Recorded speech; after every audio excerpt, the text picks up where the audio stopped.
donc je suis Françoise Turcot, bibliothécaire à la communauté de communes du Pays de Pouzauges.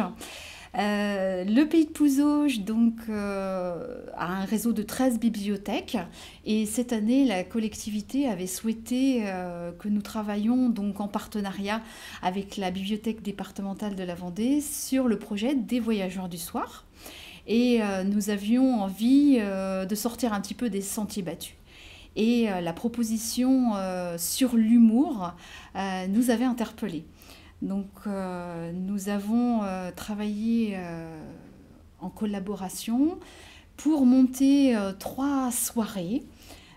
Donc une première soirée à Chavagne-les-Redoux, une deuxième à Pouzauges, avec une présentation du spectacle des Frisette Brothers, hein, les parrains du voyage sur l'humour absurde, et une dernière soirée donc à la bibliothèque de la Flosselière. Donc on avait envie de travailler en partenariat sur les voyageurs du soir, puisque depuis des années on a beaucoup œuvré plutôt dans le domaine de la jeunesse sur le Pays de Pouzauges et on était en recherche de nouvelles possibilités par rapport à un public adulte. Et le fait d'aller chercher des domaines un petit peu plus en marge des fonds, des collections, nous a interpellés et nous sommes partis sur l'aventure des voyageurs du soir, avec un travail bien sûr de sélection au niveau des collections, ensuite un travail de préparation en collaboration avec bien sûr les équipes du réseau et les équipes du département. Et on a eu des belles surprises, hein, puisqu'on est allé faire des lectures animées. On a fait venir aussi des publics qu'on n'attendait pas forcément. Et on a découvert aussi, ou redécouvert d'ailleurs, des textes un petit peu parfois oubliés, ou alors des textes qu'on avait le plaisir toujours de redécouvrir, quoi.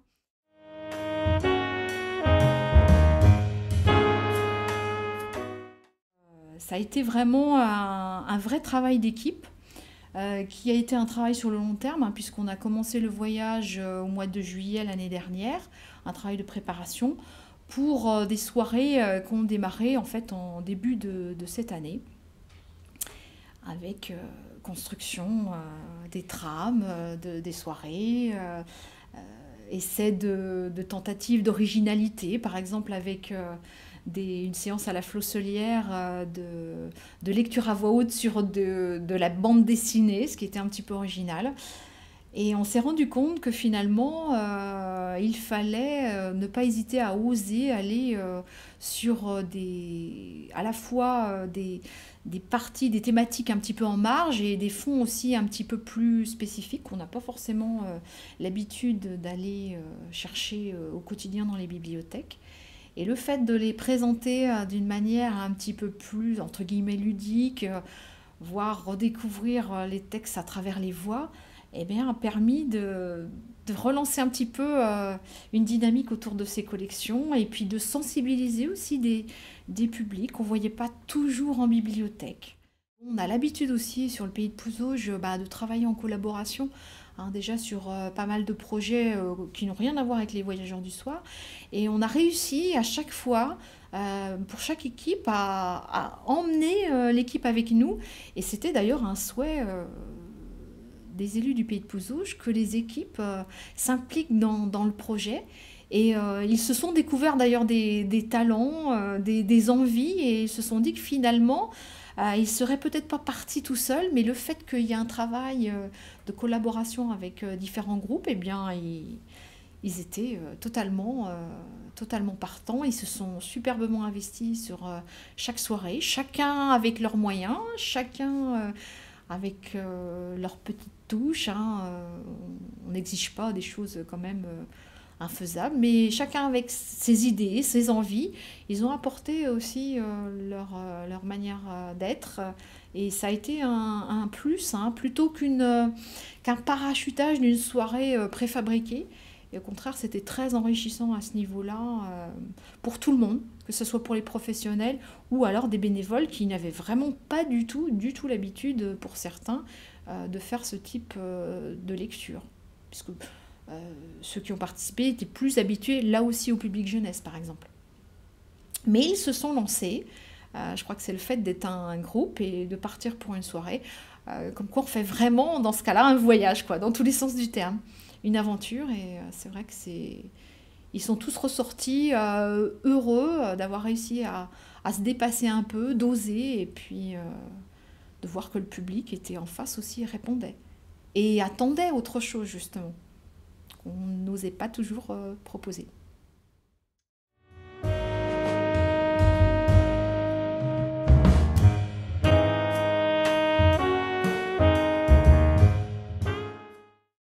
On avait trois types de bibliothèques très différentes.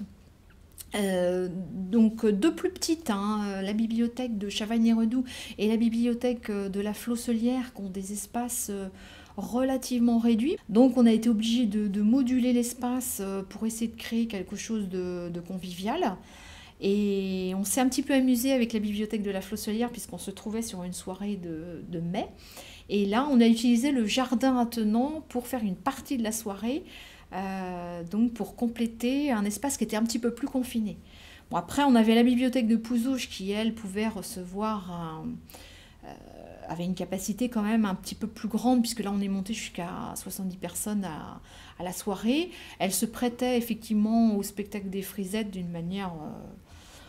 Mais on a fait 3 soirées de types différents et au contraire, on s'est rendu compte que le public avait autant aimé la soirée très intimiste à Chavannes qu'une soirée dans un espace un petit peu plus éclaté à la Flosselière, que la grande salle plus importante de...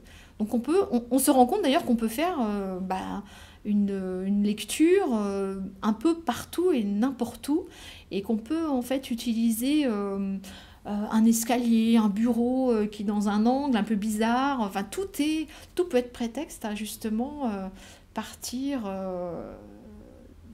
hors de ce qu'on a l'habitude de faire. Donc ça a été aussi une belle surprise parce que c'est vrai que par exemple l'équipe de la Flosselière craignait, son bâtiment n'était pas forcément grand, il faisait très mauvais ce jour-là, est-ce qu'on va arriver à faire quelque chose de plaisant? Et finalement, non, on s'est adapté tout le temps à l'espace et justement je pense que il faut jouer avec l'espace pour arriver à faire quelque chose de passionnant et de personnalisé. C'est un souhait, nous, à la communauté de communes, d'arriver à personnaliser chaque soirée, de ne pas recopier pour qu'on puisse donner une identité et que ça soit un petit peu, quelque part, l'âme de la bibliothèque qui ressorte et l'âme de l'équipe qui est derrière, quoi. Et on est content parce que le résultat, c'est qu'effectivement, on avait 3 soirées différentes, 3 équipes différentes et un potentiel totalement différent, mais c'était bien, justement. Et on surprend son public à chaque fois et ça, c'est assez sympa aussi.